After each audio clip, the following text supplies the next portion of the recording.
Oui, allô. Drissa, ika kene? Aha. Oui, allô.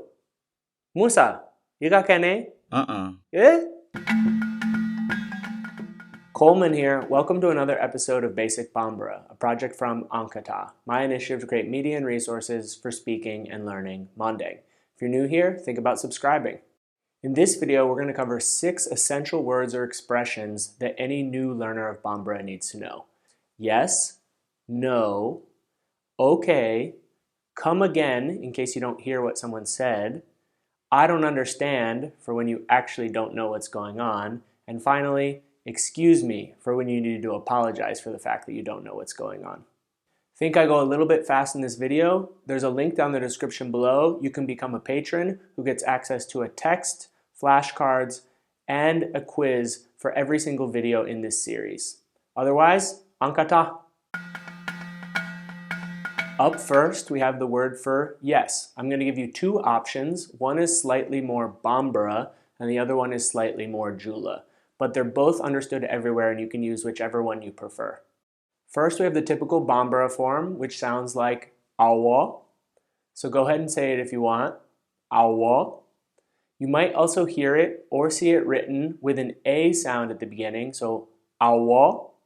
You can use whichever one you prefer. They're totally interchangeable. Up next, we have the more typical Dioula sounding yes, which is Go ahead and say it if you want. So you can hear it pronounced slightly differently. Sometimes the H sound is a little bit stronger, for instance. But you can pronounce it using whichever form you prefer. All right, to help you get a feel for how these 2 words for yes are used in Bambara and Dioula, here's a few clips from my video series, Na Boroke. Listen carefully and see if you can pick out the word. Di dokera. Wow. Aviketa. Abaketani. Oh. Oh. All right, so up next, you have the other half of and awa, and that of course is going to be the word for no. Again, in this case, you have a more Bambara sounding option and a more Dioula sounding option. First, the more typical Bambara form, which is going to sound like ai. So go ahead and say it if you want, ai.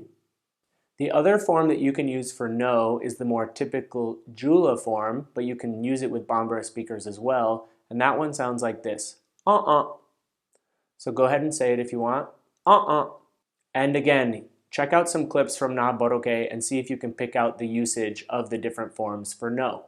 I don't come for that.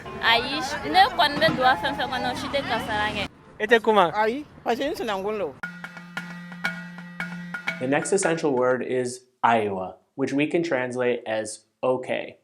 That word will get used both to acknowledge things that people have said to you, just like with okay, or as a filler to help you transition when you're not sure what to say or you're moving from subject to subject, just like with the word okay in English. So go ahead and say it if you want, Iowa. And again, here's 2 clips from Na Boroke of the word being used. Aiwa, nga foruba jama bela jani. Nigga soon lawa.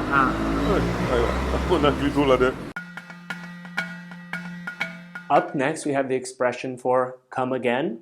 So come again sounds a bit formal in English, but it's just a convenient stand-in for one abbreviated expression that gets used when you're not sure what someone said and you'd like them to repeat it. And that expression is kodi.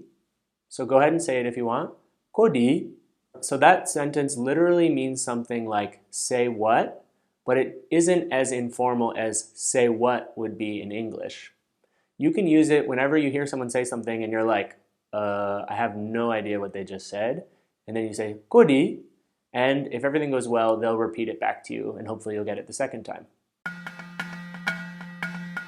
All right, so of course, most of you are probably at a level where you actually aren't going to be able to understand what someone says, even if they repeat it a bunch of times. So instead of just repeating, awa, ai, or kodi, over and over, what can you say instead?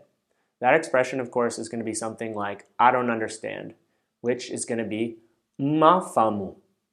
So if I say it slowly, ma, a, famu. Mafamu. Go ahead and say it if you want.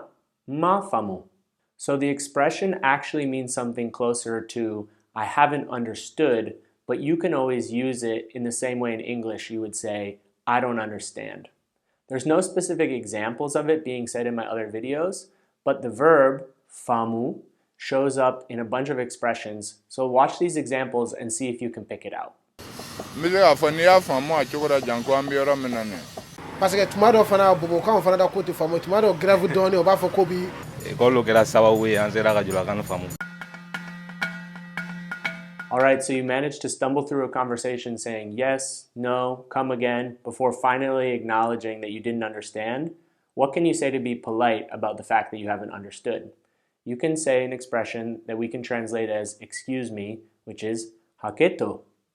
So go ahead and say it if you want, haketo. Literally, this expression means something like leave or let alone the sin, but you don't need to think of it as being so dramatic in English. Just think of it as a contextual translation for excuse me. So check out the videos that are coming up and see if you can pick out the expression and notice the local pronunciation, which slightly varies. Heketo, akara ko minye fendo kira. Sabari, heketo, ya fama. All right, got questions or your own essential expressions? Feel free to post them down below. Otherwise, if you want to help me make more videos, think about becoming a patron or throwing me a tip. There's a link down in the description below. Iowa, Nigeria, alaka bidya.